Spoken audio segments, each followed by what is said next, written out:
at work, but it is time for tonight's bag lab. Today I wanted to talk about, because I've gotten questions about this recently, how to use insulated fleece. I did use insulated fleece in a recent project, this Sprinkles baking tote, because it's meant to tote along either casseroles or baking dishes. Perhaps they're hot, perhaps they're cold. I used insulated fleece for the lining of the Sprinkles baking tote. So if you're cutting your insulated fleece the same size as the fabric, you can go ahead and just cut it the same size and baste it in place. But in this particular pattern, I wanted to reduce bulk in the seams, and so I cut the insulated fleece smaller than the fabric on purpose. And because it's smaller and it's not feasible what to do, for this particular pattern, I machine quilted the insulated fleece to the lining. And so tonight's demonstration is showing how to do that. So it's a nice quick demonstration, but I thought might be useful if you wanted to add insulated fleece to some of your projects. So enjoy. Now go ahead and pull out one of your lining main panels, and this piece should already have the shape flex interfacing attached to the wrong side. We're going to be drawing some vertical lines on the right side of this fabric because we'll be using those vertical lines to quilt the insulated fleece to the wrong side of this fabric.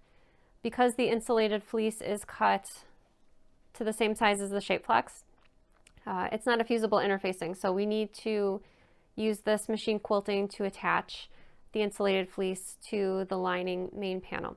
So I'm going to start by taking out my paper pattern piece and drawing a line down the center. And I recommend using chalk. I'm using a Sew Line pen. You can use Clover Choco, your preferred chalk, whichever you prefer is fine. So I'm going to be drawing vertical lines each 2 inches apart. And I recommend, especially if you're a machine quilter, I recommend just going with the 2-inch vertical lines, not quilting it densely, because I haven't accounted for extra shrinkage for these pieces, so I want to try to keep the machine quilting as far enough apart while still being able to attach that insulated fleece well.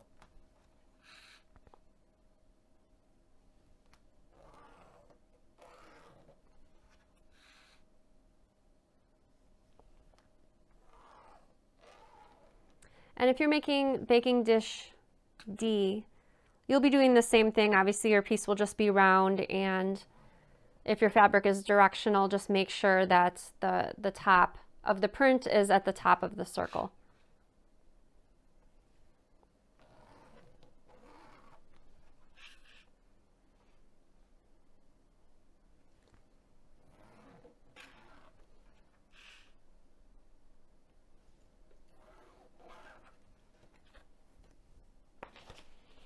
Okay, so now I'm going to take the insulated fleece, and you'll notice one side just looks like white fleece and one side looks like a silver finish. You'll want to place the silver finish on your table face up and then lay your lining bottom panel directly underneath. Oh, sorry, directly on top.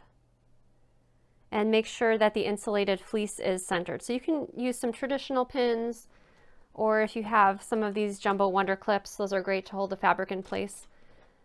We'll be quilting from the center outward. I prefer doing that because if you start quilting on one end and work your way across, sometimes the fabric really shifts. And so I generally like to quilt from the center outward. Okay, so I'm going to start at the center. I'm going to quilt these lines over here, and then I'm going to keep the fabric in the same orientation and then quilt the lines going toward the left side, and we'll also be stitching about 1/8 of an inch away from the edge of the insulated fleece, just to make sure that the ends are held down as well.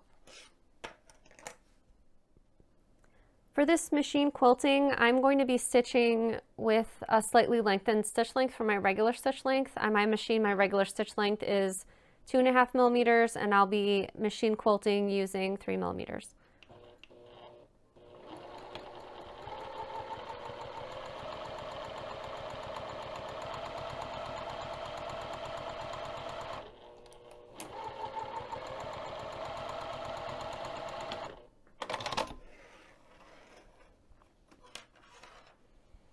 And make sure everything is nice and smooth as you work your way toward the right side.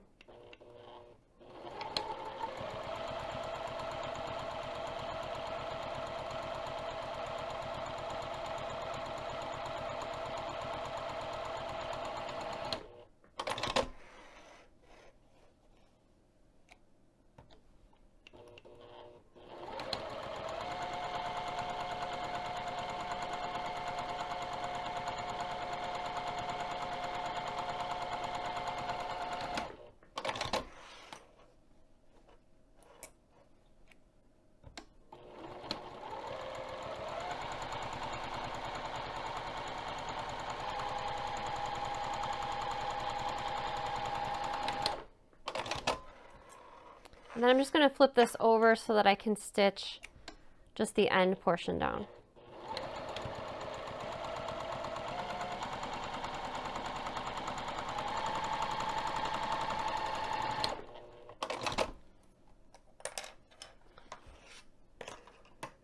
Okay, now I'm going to quilt the left-hand side.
All right, I hope you enjoyed that demonstrations about using insulated fleece in your lining. Have you used insulated fleece before for a project? Let me know in the comments what you used it for and if you liked using it.